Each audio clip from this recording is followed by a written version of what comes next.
wa kulli mujahidin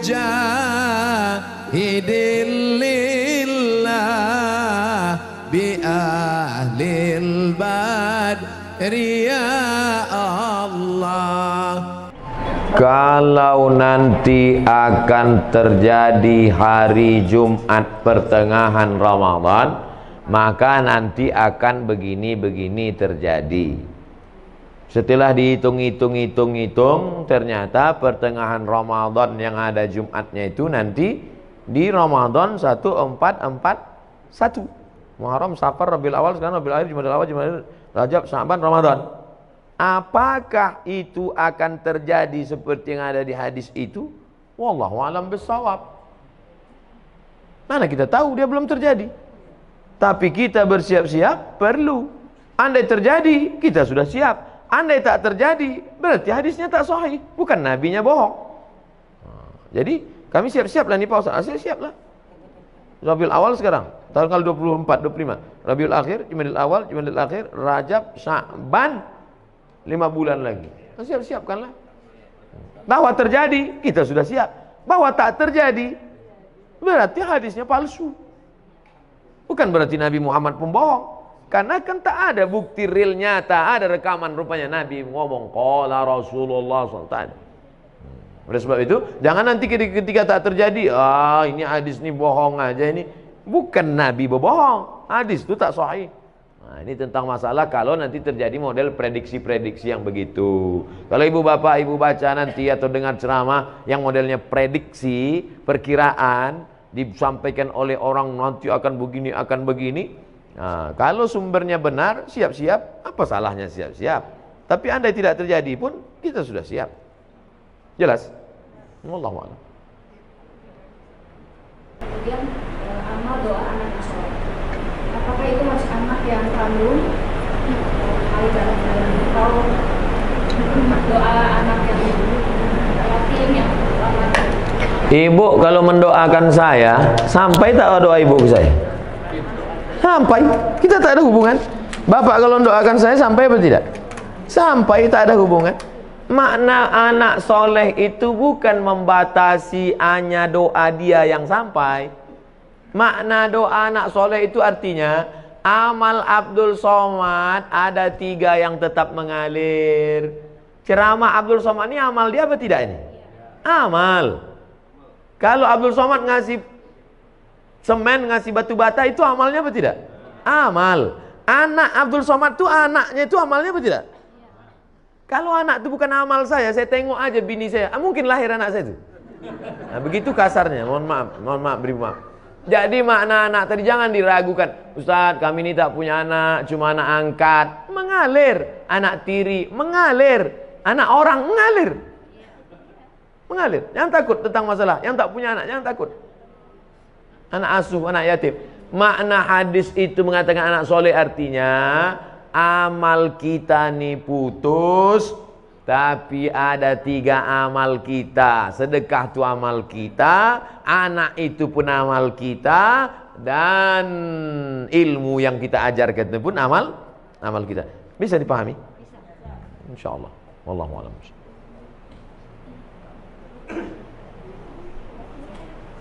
Assalamualaikum warahmatullahi wabarakatuh. Waalaikumsalam. Saya mau menanyakan amalan mana kira-kira yang diterima seorang tua yang punya anak kandung tetapi dia kurang taat beribadahnya, atau dia mengangkat anak bukan anaknya sendiri tetapi anak-anak itu sangat soleh dan sering mendoakan orang tuanya. Jadi amalan mana yang lebih cepat diterima oleh Allah? Itu yang pertama. Dan yang kedua, saya mohon supaya Ustadz dan jamaah yang ada di sini nanti tolong mendoakan untuk kesembuhan ibu saya. Nanti di akhir majelis kita doa semua untuk kesehatan, untuk husnul khatimah, untuk anak-anak kita dijaga dari narkoba. Nanti di akhir majelis. Punya anak kandung, kerjanya minum khamar, sakau, mabuk. Ada anak angkat, orangnya soleh. Kedua-duanya ini berdoa. Mana doanya yang lebih dulu sampai? Illalladzina amanu wa amilus shalihat. Semua manusia ini rugi kecuali orang beriman dan beramal soleh. Yang ditengok bukan anak kandung, anak tiri, anak angkat, tetangga, kawan, jiran, sahabat. yang ditengok adalah soleh. Makanya Rabbi habli minas solehin. Jangan takut tidak punya anak, tak ada yang mendoakan. Jangan takut bahwa kita tidak punya anak, tapi kita didik anak-anak kita jadi soleh, baik, bagus, memang itu perintah agama. Tapi terlalu khawatir tak punya anak, jangan takut. Nah, oleh sebab itu maka doa sampai, doa kawan sampai. Itu makanya kita suruh dekat-dekat dengan orang-orang soleh, berjamaah. Meninggal kita, saya insya Allah kalau mati jamaah di Surama ini banyak mendoakan. Tak ada pun doa dari tetangga, sahabat, kerabat, doa dari jamaah banyak doakan. Yang penting hablum minan nasnya baik, hablum minallah baik. Maka syarat dikabulkannya doa amanu wa amilus sholihan, beriman dan beramal soleh. Wallahu a'lam.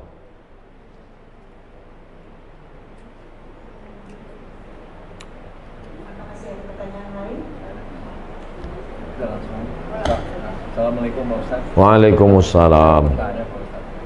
Kalau misalnya kita kan nabung di bank konvensional, itu kan ada bunga, berbunga. Nah bunganya itu kan boleh nggak gitu diamalkan ke mana gitu? Nah, itu hukumnya gimana tuh Pak Ustaz? Juga yang menerimanya bagaimana gitu?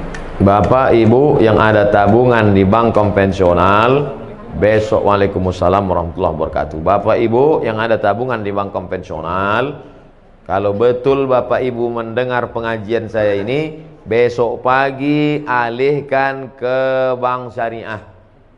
Siap? Saya ulang sekali lagi. Bapak Ibu yang di bank konvensional, besok pagi alihkan ke bank syariah. Siap? Nah, ya dalam hati. Siap. Saya gaji ditransfer ke BRI Syariah. Walaupun BRI Syariah menolak saya ceramah, tak apa-apa. Tetap di mana saya, tabunglah ke BRI Syariah. Saya di BRI Syariah. Anda tabunglah ke BRI Syariah. Walaupun BRI Syariah menolak saya ceramah. Tak apa-apa. Saya tahu kalian takut ngundang kan? Tak apa-apa. BNI Syariah, Ustaz Somad, kami buatkan Ustaz kartu, menabunglah ke BNI Syariah. Walaupun BNI Syariah tak berani juga ngundang, tak apa-apa. BSM, Bank Syariah Mandiri, kasih saya kartu, pakai kartu. Datang dia ke kampus tempat saya, nih kami buatkan Ustaz kartu Bank Syariah Mandiri. 3, BRI Syariah, Bank Syariah Mandiri, BNI Syariah. Bang Muamalat belum datang lagi. Alihkan ke bank syariah, karena kalau bukan kita yang menghidupkan perekonomian syariah ini siapa lagi? Di Malaysia saya diundang ke bank rakyat. Saya tengok bank rakyat, wah, ini konvensional ini. Sampai hati orang ini ngundang saya, neraka jahanam ini. Pas sampai di situ, belum saya tanya, direkturnya udah ngomong, Ustaz Somad, ini bank konvensional katanya. Dalam hati saya, hancur dunia persilatan. Tapi sudah berubah jadi Islamic Bank. 5.000 pegawainya. Berubah dari konvensional, berhasil 100% murni jadi Islamic Bank, bank syariah. Pergi ke Kuala Lumpur, hebat. Maka besok, 2 yang menyebabkan sulit merubah bank konvensional jadi syariah. Pertama, political will, politik. Yang kedua, iklan ke masyarakat kurang. Saya di mana-mana terus saya sampaikan. Oke, sekarang kita cerita tentang Bapak punya tabungan di masa lalu dan sekarang bunganya ada. Mau dikemanakan bunganya ini?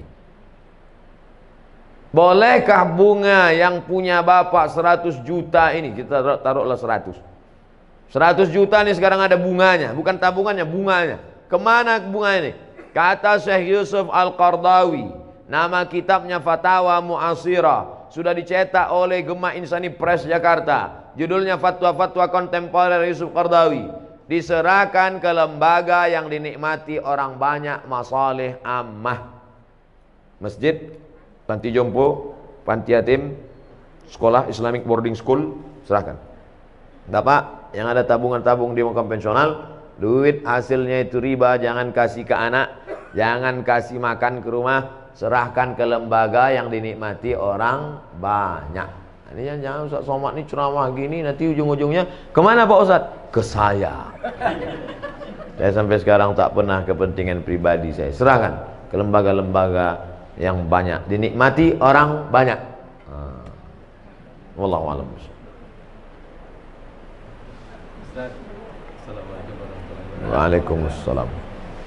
Masalah bank syariah yang saya tahu di Indonesia, bank syariah itu patokannya masih Bank Indonesia, masih konvensional. Karena saya pernah punya pengalaman pribadi di kantor, mau nutupin kredit yang lebih cepat, itu tetap kena denda, Ustaz. Nah ini jadi seperti apa ya, Ustaz? Seluruh bank di Indonesia menginduk kepada BI. Tidak ada yang di luar BI. Tidak sama macam di Saudi Arabia atau Dubai Islamic Bank, atau di Mesir Faisal Islamic Bank, cabang dari Faisal Islamic Bank Saudi Arabia sendiri. Semuanya tetap menginduk ke BI. Yang menetapkan suku bunga BI. Makanya selalu saya katakan ini proses menuju pure syariah. Dan siapa yang menolong menuju prosesnya ini? Kita. Sekarang pertumbuhan Islamic Bank, bank syariah di Indonesia baru 7%. Yang 93 konvensional. Padahal umat muslim terbesar di dunia Indonesia. Menunjukkan kita Islam ritual oke, Islam haji umroh mantap. Tapi kalau sudah menyebut ekonomi, maka kita support menuju syariah. Bahwa Abdul Somad mati nanti belum juga terwujud, paling tidak kita pernah berkontribusi menuju. Jadi kalau bapak menabung bank syariah, bapak-bapak barulah dia kuat. Setelah kuat, barulah dia bisa independen, murni sendiri. Makanya pemerintah mengeluarkan aturan, bank konvensional boleh membuka divisi syariah selama 16 tahun. Setelah 16 tahun kalau dia berhasil, maka dia berdiri sendiri, nanti akan memecah diri, memisahkan diri dia berdiri sendiri. Tapi tetap menginduk. Nanti tetap sampai pada puncaknya. Sekarang beberapa bank daerah Nusa Tenggara Barat, BPD-nya, Bank Pembangunan Daerah, sudah jadi bank syariah. Aceh jadi bank Aceh. Riau insya Allah tak lama lagi. Sumatera Barat Bank Nagari, itu akan jadi bank syariah. Setelah nanti ini banyak bank syariah ini bergabung besar, mungkin bukan zaman kita, zaman anak kita, zaman cucu kita, barulah maka kita. Tapi kita nanti ikut ditanya Allah Ta'ala, apa kontribusimu menegakkan bank syariah Indonesia? Aku ikut berkontribusi karena meletakkan uangku di bank syariah. Jadi kalau dikatakan mana itu yang pure murni original syariah, belum, menuju syariah. Mudah-mudahan kita termasuk orang yang ikut berkontribusi dan mensupport program ini. Amin ya rabbal alamin.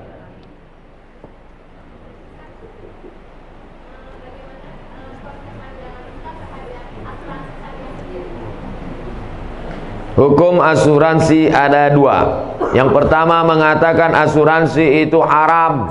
Kenapa asuransi itu haram? Karena di dalamnya ada gharar, gambling, judi. 10 juta, 10 juta, 10 juta, 10 juta, 10 juta, 10 juta. Batuk, dapat 100. Tak pernah, flu pun tak pernah. Tak dapat, bertahun-tahun tak dapat. 10 juta, 10 juta, 10 juta, 10 juta kumpul. Nabrak tiang listrik. Langsung dapat. Ini tak pernah, akhirnya marah dia karena udah bertahun-tahun tidak, tabrakannya dapat. Maka karena ada unsur gambling, gharar, judi di dalamnya, haram. Kata fatwa yang pertama. Datang fatwa yang kedua, mengatakan boleh. Kenapa boleh? Karena di dalamnya ada unsur ta'awun, wa ta'awanu 'alal birri wat taqwa, wa la ta'awanu 'alal ismi wal 'udwan. Jadi fatwa ulama tentang asuransi ini dua. Yang satu mengatakan haram, yang satu mengatakan boleh. Saya sampaikan dua-duanya dalam satu majelis. Kapan muncul masalah? Ketika dalam satu majelis saya sampaikan satu. Nah itulah yang ada video Pak Profesor Dr. Ma'ruf Amin mengharamkan BPJS, tiba-tiba membolehkan. Dua-dua itu fatwa ulama. Cuman bedanya waktu belum jadi wapres disampaikannya satu. Setelah disampaikannya dua. Lalu kata orang, wah ini fatwanya kok berubah? Tidak, fatwa itu dua-dua ada. Buka dalam kitab Fatawa Mu'asirah, fatwa-fatwa kontemporer Syekh Ali Jum'ah Mufti Mesir. Tolong jangan upload sepotong-sepotong. Bahwa memang ada dua fatwa. Jadi kalau ada di antara bapak ibu yang memilih asuransi, perbuatannya itu betul atau tak betul? Betul, dia pilih fatwa kedua. Kalau ada di antara bapak ibu, aku sampai mati tak mau asuransi, perbuatannya itu betul apa tak betul? Betul juga, karena dia pilih fatwa yang pertama. Kok bisa ulama ini buat dua pendapat? Karena Nabi tidak ada menyebut dulu asuransi. Asuransi itu muncul belakangan dan ulama berijtihad. Rambut sama hitam isinya macam-macam. Ijtihadnya begini, ijtihadnya begini. Ustaz sendiri, saya tidak pakai asuransi kendaraan sampai sekarang.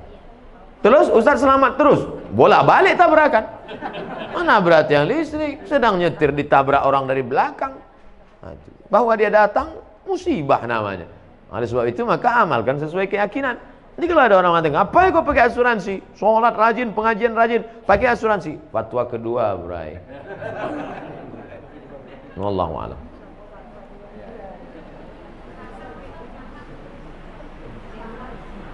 Ya Bu.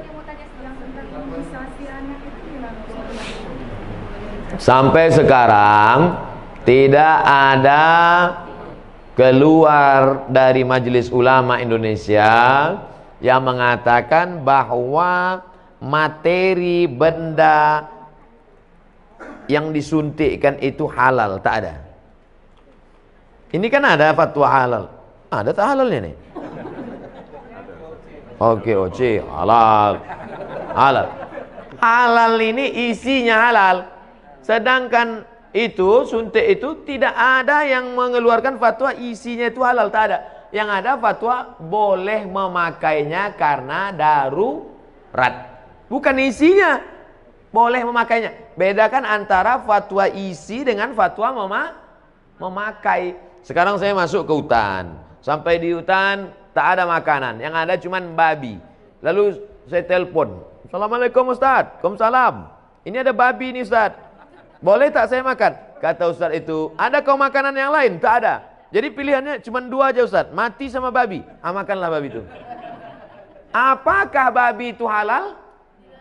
Tidak. Sampai mati babi tak halal. Tapi memakan babi saat itu boleh karena darurat. Karena kalau tak dimakan mati sampai dapat pisang. Kalau udah dapat pisangnya kau makan babi lagi. Assalamualaikum Ustaz. Enak rupanya babi ini Ustaz. Jangan. Dari cerita ilustrasi tadi, paham Bapak Ibu kan? Nah, itu enaknya kita ceramah sama orang cerdas nih. Fatwa tentang materinya halal itu tak ada, tapi memakainya karena nanti akan ada penyakit ini, akan ada ini, akan timbul ini, akan ini datang ini, akan mati, akan cacat. Maka kata ulama, daripada nanti anakmu sakit, aku pakai aja lah tak apa-apa. Sementara nanti dapat mungkin akan maju teknologi ini, nanti ada umat Islam yang bisa membuat materi yang halal. Jelas? Allahu a'lam. Amin. Salatullah, salamullah ala taha rasulillah.